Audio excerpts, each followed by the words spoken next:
If you try to read any articles about the Gulf diplomatic crisis on Al Jazeera's website or mobile app from the United Arab Emirates, this is what you'll see. That's because Al Jazeera's website and mobile apps have been blocked since May, along with Doha News and the Middle East Eye.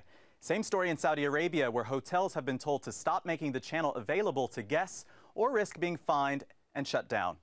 Bahrain has also blocked Al Jazeera and other unspecified Qatari media outlets, while Egypt has blocked more than 40 websites, including those of Daily News Egypt, Al Borsa, Huffington Post Arabic, and the leading independent website Madam Masr. It's also blocked the online publishing platform Medium as well.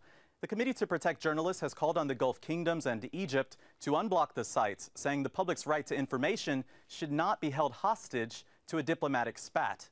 Beyond a crackdown on the press, regional governments have moved to limit individual expression as well. Showing sympathy for Qatar online in the UAE, Saudi Arabia, or Bahrain could now result in a prison sentence and a hefty fine under cybercrime laws, up to $1.3 million in Saudi Arabia. Amnesty International says the measures are a flagrant attempt to silence criticism of these arbitrary policies. This is the latest use of those repressive, anti-free speech laws, essentially.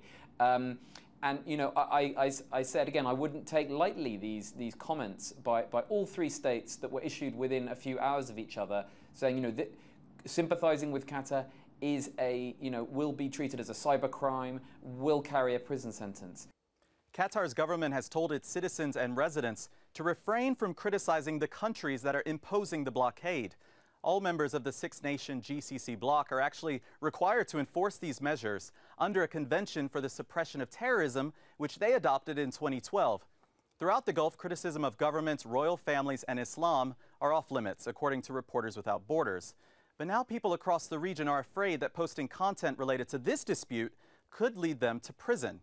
According to the World Press Freedom Index, the situation is bad in the UAE and Qatar, very bad in Egypt and Bahrain. Saudi Arabia ranks near the bottom at 168th in the world. Emirati activist and blogger Iyad el-Baghdadi says Arab regimes all over the Arab world are using this latest crisis as another excuse to go after independent voices. It's prompted some people to rush to delete their tweets after being warned against expressing any dissenting opinions. Al Jazeera has asked Facebook and Twitter for comment and to see if they are in any way involved in the online crackdown. We have yet to receive a reply. Until then, social media users in the region will keep wondering if their next update could land them in jail.